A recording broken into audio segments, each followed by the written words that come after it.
Selamat datang di channel saya Serangga Gatal. Jangan lupa di like dan subscribe-nya.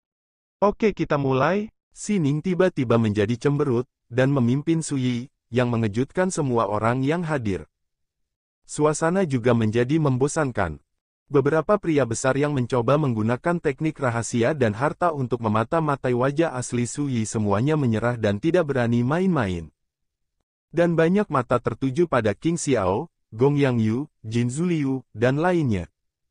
Seawal mereka datang untuk bertemu, mereka telah mendengar bahwa putra Dewa King Qiao dan Sining adalah musuh yang mematikan. Sining, kamu terlalu sombong. Wajah Gong Yangyu suram, dan dia berkata dengan dingin, orang di sekitarmu telah mengubah wajahnya dan menyembunyikan wajah aslinya. Aku curiga ada yang salah dengannya. Identitasnya, jadi saya memeriksanya. Apa yang terjadi lagi? Nada Sining acuh tak acuh, saya curiga ada niat jahat, bisakah saya menggunakan ini sebagai alasan untuk membunuhmu? Kamu. Bulu domba jantan itu mengerutkan kening. Kenapa, tidak yakin? Sining berjalan mendekat, matanya yang berbintang dingin, dan niat membunuh melekat pada sosok anggunnya, percaya atau tidak, aku benar-benar tersinggung, bahkan jika King Xiao bergerak, dia juga melindunginya. Tidak bisa hidup dengan nyawa anjingmu. Penonton terdiam, dan saya tidak tahu berapa banyak orang yang berubah warna. Tidak ada yang menyangka bahwa Dewi halus ini begitu sakti. Di depan semua orang, tanpa basa-basi mengancam putra Tuhan. Hal yang paling menakutkan adalah, saat sepasang kaki gioknya yang lurus dan ramping melangkah keluar, dia penuh dengan niat membunuh, mengunci Gong Yangyu dengan kuat, siapapun bisa melihat bahwa dia akan melakukannya setiap saat. Bulu domba jantan terasa paling kuat. Niat membunuh Sining tidak disembunyikan sama sekali, yang membuatnya merasakan tekanan besar di wajahnya. Tiba-tiba, seorang budak tua di samping Gong Yangyu berdiri dan berkata dengan dingin, "Yang mulia Sining, Anda mengancam tuan muda saya seperti ini, itu terlalu menipu." Sining mengangkat tangan gioknya dan melambai.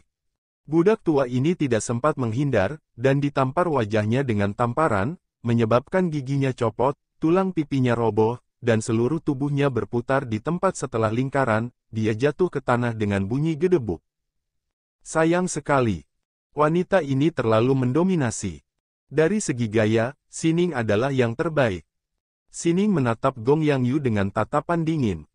Bulu domba jantan itu penuh amarah, dan wajahnya pucat pasi. Dia akan mengatakan sesuatu ketika King Xiao berdiri dan berkata, "Sining, bukan karena dia berada di Laut Cina Timur beberapa hari yang lalu. Dan meminta Anda untuk makan apakah itu kerugian besar, ada apa dengan saya, mengapa saya harus membuat orang lain marah?" Ledakan. Di King Xiao, kekuatan yang tidak jelas dan berat menyebar, dan konfrontasi antara Yao Yao dan Sining juga membuat suasana di lapangan tegang dan siap meledak. "Oke, bagaimana denganmu dan aku dalam pertarungan ini?" Sining berkata ringan, "Dan orang-orang di sekitarmu, kamu dapat bergerak bersama, dan lihat apakah aku, Sining, akan tertarik untuk mundur." Semua orang kaget. Terlalu kejam. Benar-benar mengabaikan hidup dan mati, menyatakan perang terhadap para pahlawan. Wajah King Xiao cerah dan tidak menentu. Jin Zuliu, Gong Yangyu, Qin Jiansu dan lainnya juga terlihat murung. Tentu saja mereka tidak takut pada Sining, tetapi mereka khawatir bahwa begitu mereka benar-benar merobek wajah mereka dan memulai perang, mereka semua akan menderita bencana ilahi. Lagi pula, untuk hidup dan mati, siapa yang dapat menekan kultivasi? Setelah basis kultivasi yang sebenarnya terungkap, itu pasti akan menjadi sasaran para dewa. Berapa banyak orang yang dapat menanggung konsekuensi seperti itu? Belum lagi, mereka semua bergegas ke reruntuhan Istana Naga kali ini, dan mereka belum memulai aksi, siapa yang mau bertarung dengan Sining? Kenapa, tidak berani? Sedikit sarkasme muncul di bibir merah Sining, aku tahu ini, sepertinya ada banyak orang, tetapi sebenarnya mereka tidak lebih dari gerombolan. Mata King Xiao melonjak dengan niat membunuh, jelas terprovokasi. Segera, dia mencibir Sining, "Saya mungkin bisa menebak apa yang Anda pikirkan, tetapi Anda menyadari bahwa situasi Anda tidak baik dan mencoba melepaskannya. Jika Anda mencobanya, itu akan membuat saya menunggu keraguan. Dia menarik napas dalam-dalam, dan ekspresinya menjadi tenang. Namun, jika kamu tidak takut mati, apa yang perlu ditakuti di King Xiaoku? Setelah memasuki reruntuhan Istana Naga, istirahat total. Oke. Sining setuju tanpa ragu-ragu. Pada saat ini, Jing Cheng buru-buru melangkah maju untuk membujuk dan berkata, semuanya, kita akan segera berangkat ke reruntuhan Istana Naga. Jika kita terlambat, saya khawatir itu akan mempengaruhi pencarian Anda untuk peluang akan didahului oleh orang lain. Semua orang kaget. Mereka secara alami memahami arti dari dialek Jing Cheng. Yang disebut lain adalah yang terkuat dari kekuatan raksasa di negeri dongeng. Jika orang-orang ini benar-benar memimpin dalam mengeksplorasi peluang, tidak ada yang akan menerimanya. Sekarang kita semua sudah di sini, ayo pergi. King Xiao berbicara dengan suara yang dalam. Bagus. Jing Cheng buru-buru setuju, dan bersama Jing Hongyu, memimpin jalan terlebih dahulu, terbang ke langit, dan menyapu laut yang jauh. Lainnya mengikuti. Sining, Suyi, dan Fan Wei juga ada di antara mereka. Namun, sangat sedikit orang yang berani mendekati mereka, dan tanpa sadar mereka menghindarinya. Sining tidak peduli. Suyi juga tidak peduli. Hanya alis Fan Wei yang menunjukkan ekspresi khawatir. Kali ini, Tuan Muda memimpin untuk Li Xuanjun, dan hampir merobek wajahnya dan bertarung, yang tidak diragukan lagi sepenuhnya membangkitkan niat membunuh King Qiao dan yang lainnya.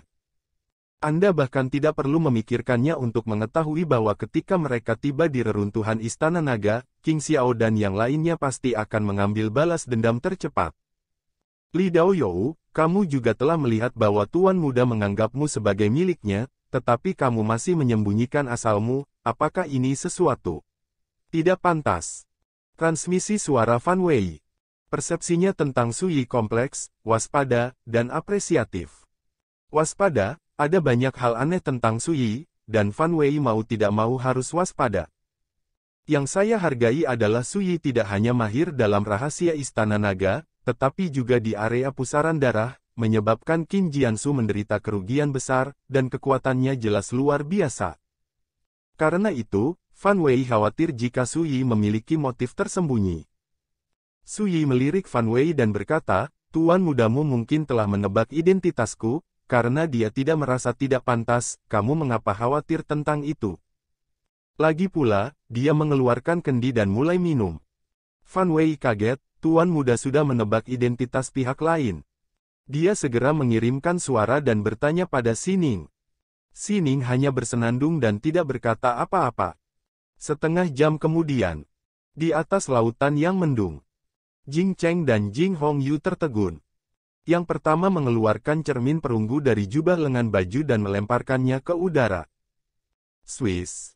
Cermin perunggu meledak menjadi cahaya ilahi putih salju yang menyilaukan, menyapu langit dan bumi.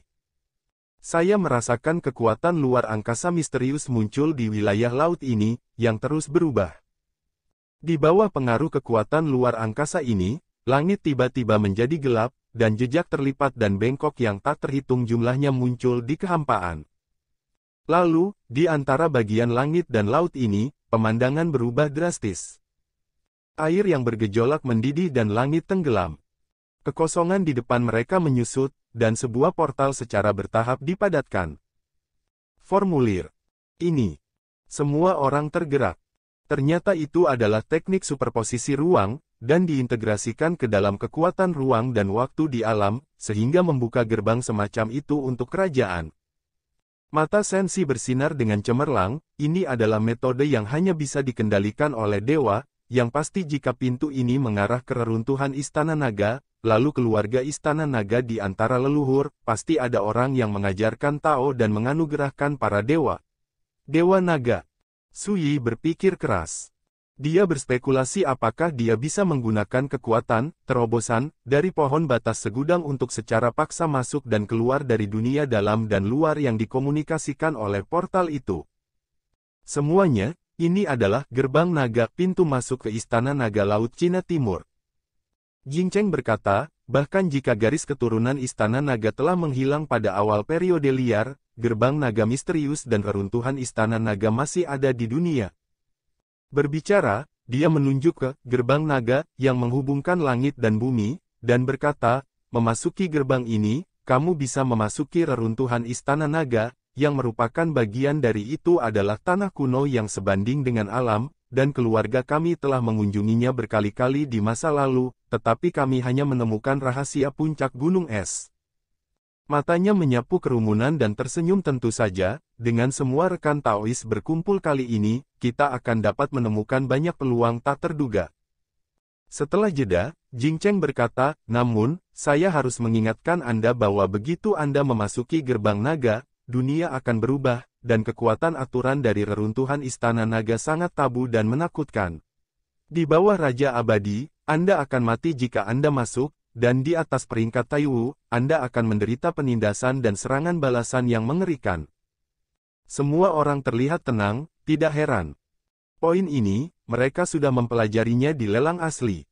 Selain itu, setelah memasuki gerbang naga, tunduk pada kekuatan pergeseran waktu dan ruang, Anda akan muncul di berbagai area di luar reruntuhan istana naga.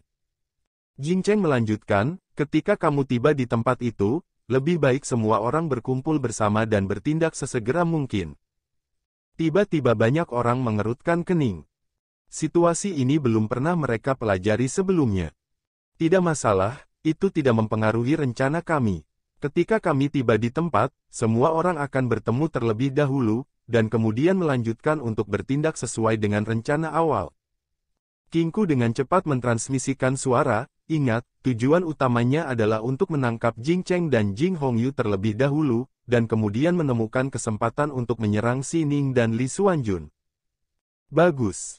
Semua setuju. Pada saat yang sama, transmisi suara Jing Hongyu tiba-tiba terdengar di telinga Su Yi. Rekan Taois Li, setelah Anda tiba di reruntuhan Istana Naga, jika Anda menghadapi bahaya yang tidak dapat diselesaikan, jangan ragu untuk menghubungi kami. Pada saat itu, dimanapun Anda berada, hancurkan saja papan nama ini dan saya akan menemukan Anda sesegera mungkin. Berbicara, Jing Hongyu telah menyerahkan slip batu giok kepada Su Yi.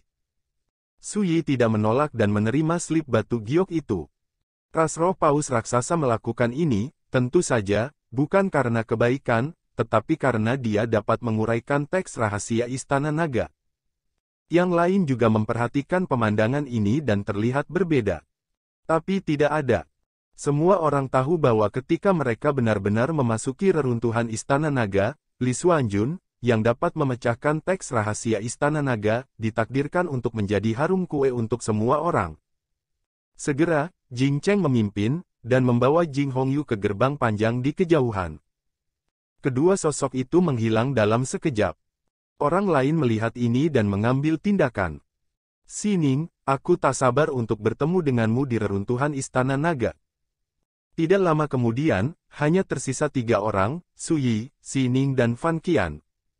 Rekan Taois, apakah Anda merasa bahwa perjalanan ke reruntuhan Istana Naga ini seperti permainan pembunuhan yang sudah disiapkan sebelumnya? Xi Ning tiba-tiba bertanya. Su Yi mengangguk dan berkata setiap orang memiliki hantu di hati mereka, semua untuk menjelajahi ciptaan di reruntuhan Istana Naga, dan itu ditakdirkan untuk pasti mengarah pada pembunuhan tragis. Dia berhenti, matanya dalam, dan dia melihat gerbang naga dari kejauhan, dan berkata, orang lain pasti tahu ini. Roh adalah yang paling mencurigakan. Xi Ning berkata pokoknya, hati-hati. Su Yi tersenyum, kamu juga. Sambil berbicara, mereka juga pindah ke gantri itu. Pada titik ini, pembangkit tenaga listrik yang berpartisipasi dalam operasi ini semuanya telah memasuki reruntuhan Istana Naga. Dunia ini juga telah mengalami perubahan drastis. Dalam waktu singkat, semuanya kembali normal. Ombak bergulung, langit luas, dan tidak ada jejak gerbang naga. Tapi saat ini, cahaya abu-abu muncul, dan sebuah buku digariskan dalam kehampaan. Buku terbuka dengan tenang dan halaman kosong muncul. Saya melihat garis tulisan tangan muncul di sana. Tirai telah ditarik pada pertunjukan yang bagus, ketika sebab dan akibat terjalin, hidup dan mati akan dipisahkan dalam darah dan api. Akhir dari cerita ini bebas saya tulis. Berteriak. Adegan yang sudah dikenal muncul, retakan yang tak terhitung jumlahnya muncul di halaman kosong, dan ada tanda-tanda samar terbakar. Sial, anomali yang tidak dikendalikan oleh hukum kausalitas itu muncul lagi. Kenapa? Siapapun kamu, jangan biarkan aku menangkapmu. Tak lama kemudian, tulisan-tulisan yang seolah melampiaskan emosi ini semuanya tercoreng. Akhir dari cerita kata tersusun dalam kalimat ini telah diubah menjadi saksi. Pada titik ini, retakan pada halaman menghilang. Kemudian, buku misterius ini berubah menjadi seberkas cahaya kelabu dan menghilang begitu saja. Namun, segera, jauh di langit, sebuah perahu kecil yang penuh dengan suasana kacau tiba-tiba muncul dan datang ke wilayah laut ini secara diam-diam. Posisi haluan kapal samar-samar memperlihatkan sosok seseorang, tetapi tidak jelas sama sekali. Perahu itu berlama-lama di laut ini untuk sementara waktu, seolah-olah mencari sesuatu, dan setelah beberapa saat, ia hanyut ke kejauhan, dan segera menghilang. Keruntuhan Istana Naga. Area luar. Pohon persik aneh berakar di tebing berlumuran darah. Persik api tidak besar, hanya sebesar kepalan tangan, tetapi seperti matahari yang terbakar. Pohon persik api Qinyi. Dari kejauhan, Su Yi memandangi pohon persik ini dan mau tidak mau akan terkejut. Pohon persik api Qinyi ini terlihat seperti Zhang tinggi, tetapi sebenarnya menakjubkan. Karena dewa-dewa ini, hanya 1 inci yang bisa tumbuh setiap 10.000 tahun. Ini tidak akan berbunga dan berbuah sampai tumbuh setinggi 3 kaki. Dengan kata lain, dibutuhkan setidaknya 300.000 tahun bagi persik api Qinyi untuk tumbuh dari akar ke pertumbuhan. Pohon persik di depanku sudah setinggi 10 kaki. Anda tidak perlu memikirkan Su Yi sama sekali untuk mengetahui bahwa makhluk ini lahir di tahun-tahun liar jutaan tahun yang lalu. Saya sangat beruntung. Su Yi berbisik. Dia baru saja memasuki reruntuhan Istana Naga ketika dia muncul di pegunungan dan sungai berdarah yang pecah. Dia bahkan tidak mencarinya, dan dia melihat pohon persik api Qinyi ini dari kejauhan. Keberuntungan membuatnya merasa seperti kue di langit. Bukannya Su Yi belum melihat harta karun itu. Memang, pohon persik api hijau ini terlalu langka. Sebelum zaman keabadian, itu adalah harta surga dan bumi yang tidak dapat ditemukan di mata orang Taijing. Di kehidupan sebelumnya, Wang Ye hanya melihat catatan tentang pohon persik api Qinyi di klasik, mengatakan bahwa kekuatan asli, Qinyi Shenhuo, yang terkandung dalam benda ini, tidak hanya dapat membantu Tai Realem karakter mencium hukum keabadian, dan bahkan dapat membuat Master Ordo Taihe menyingkat, Taijing Tinder. Inti dari jalan Orde Taihe adalah untuk memadatkan, jalan besar api tidak akan padam, dan jalan agung akan bertahan selamanya. Justru karena keberadaan api Taijing, karakter tingkat Taihe dapat membuka dan memperbaiki jalan dan rahasia mereka sendiri. Dan Qinyi Shenhuo, yang terkandung dalam buah pohon persik api Qinyi jelas merupakan benih api Taijing, kelas 1. Karena itu, ketika Su Yi pertama kali memasuki reruntuhan Istana Naga dan melihat harta karun seperti itu, dia sangat terkejut. Sambil memikirkannya, Su Yi telah bangkit dari udara tipis dan mendekati masa lalu. Kekuatan aturan langit dan bumi di reruntuhan Istana Naga memang berbeda dari dunia luar. Itu terlalu berat dan kejam, jadi aku datang ke sini sebagai karakter di bawah Dewa Abadi. Raja dan ditindas oleh kekuatan surga dan bumi seperti itu. Tidak ada cara untuk melarikan diri. Tidak heran Jing Cheng mengatakan bahwa karakter di bawah Raja Abadi datang, tidak ada hidup atau mati, hanya kekuatan aturan dunia, bukan karakter di bawah Raja Abadi yang dapat bersaing. Di jalan, Su Yi berjalan perlahan. Dia bisa dengan jelas merasakan bahwa kekuatan aturan reruntuhan Istana Naga ini sangat aneh dan istimewa. Itu dari penindasan aturan langit dan bumi. Selain itu, ada aura kehancuran yang sangat aneh di aturan langit, yang sangat mirip dengan aturan zaman yang dikuasai para dewa. Ini membuat Su Yi menyadari bahwa apa yang dikatakan Jing Cheng itu benar. Karakter di atas peringkat Taiwu akan terkena kekuatan penghancur yang aneh itu. Bahkan karakter peringkat Taiwu pun perlu berhati-hati agar tidak terkena Tian Wei yang aneh ini. Menurut Sining, gerbang naga yang memasuki reruntuhan Istana Naga jelas dibuka oleh dewa keluarga Istana Naga, yang berarti bahwa leluhur keluarga Istana Naga harus menguasai semacam aturan zaman. Jika Anda menyimpulkan ini, tidak mengherankan bahwa ada kekuatan penghancur yang aneh dalam aturan langit dan bumi di reruntuhan Istana Naga. Pikir Suyi. Bencana, yang muncul di Age of Immortal Falls, dalam analisis terakhir, adalah kekuatan hukum zaman yang ditetapkan oleh para dewa. Demikian pula, kekuatan penghancur yang aneh dalam aturan dunia reruntuhan Istana Naga juga dapat dianggap sebagai bencana karena keduanya sangat mirip. Ini semua terkait dengan aturan zaman.